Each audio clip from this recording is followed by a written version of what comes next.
প্রিয় নবীর বলে যাওয়া 4টি ভয়ঙ্কর হাদিস যা মুসলিম জাতির মনকে এক নিমিষেই নাড়া দিয়ে দিবে। যারা আল্লাহকে বিশ্বাস করেন না, আল্লাহর পরকালের বিচারের কথা বিশ্বাস করেন না, তাদের জন্য আজকের ভিডিওটি নয়। শুধু তারাই ভিডিওটি সম্পূর্ণ দেখবেন যারা মুসলমান, যারা আল্লাহকে বিশ্বাস করেন, আল্লাহর বিচারের দিনকে বিশ্বাস করেন। প্রিয় মুসলিম ভাই ও বোনেরা, আপনাদের কাছে একটি প্রশ্ন রাখলাম। বলুন তো, কোরআনের সব থেকে ছোট সূরার নাম কি? অবশ্যই মুসলিম হলে কমেন্টে উত্তর দিয়ে যাবেন। অবশ্যই ভিডিওটি শেয়ার করে আপনার অন্যান্য মুসলিম ভাই বোনদেরকে জানিয়ে দিবেন, সেই দায়িত্ব আপনার হাতেই দিলাম। তো চলুন বেশি কথা না বলে শুরু করি আজকের ভিডিও। 1 নম্বরে যে হাদিস সম্পর্কে বলা হয়েছে তা হলো রাসূলুল্লাহ সাল্লাল্লাহু আলাইহি ওয়াসাল্লাম বলেছেন, যে ব্যক্তি অন্যের গুনাহ নিয়ে খোঁটা দেয়, আল্লাহ তাকে সেই গুনাহ না করানো পর্যন্ত মৃত্যু দিবে না। তিরমিজি 2505। আল্লাহ বলেছেন, তোমরা তোমার পাপকে গোপন রাখো এবং গোপনে আমার কাছে তওবা করো, আমি গোপনেই তোমাদের পাপকে ক্ষমা করে দিব। সুবহানাল্লাহ। 2 নম্বরে প্রিয় নবী হযরত মুহাম্মদ সাল্লাল্লাহু আলাইহি ওয়াসাল্লাম যে হাদিসের কথা বলেছেন সেটি হলো রাসূলুল্লাহ সাল্লাল্লাহু আলাইহি ওয়াসাল্লাম বলেছেন, মৃত্যুর পর তাদের মাথা পাথর দিয়ে ভাঙা হবে যারা ফজরের নামাজ না পড়েই ঘুমিয়েছিল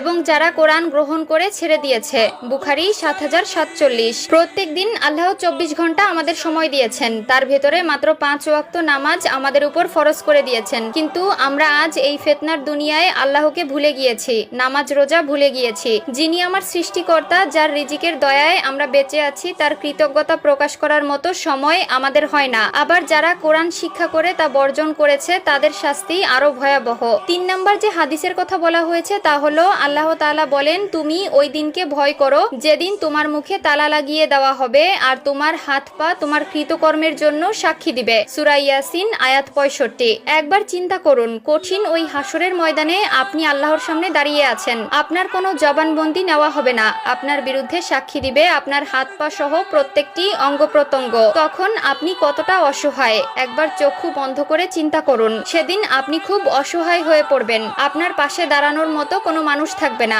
আপনার শরীরের প্রত্যেকটি অঙ্গ আপনার বিরুদ্ধে সাক্ষী দিবে। তখন কি হবে আপনার পরিণতি একবার উপলব্ধি করতে পারেন? 4 নম্বরে যে হাদিসের কথা বলা হয়েছে সেটি হলো আল্লাহ তাআলা বলেন, আমি ইচ্ছে করলেই সবাইকে হেদায়েত দান করতে পারতাম, কিন্তু আমার এই কথা সত্য যে আমি জিন এবং মানুষ দিয়ে জাহান্নাম পরিপূর্ণ করব।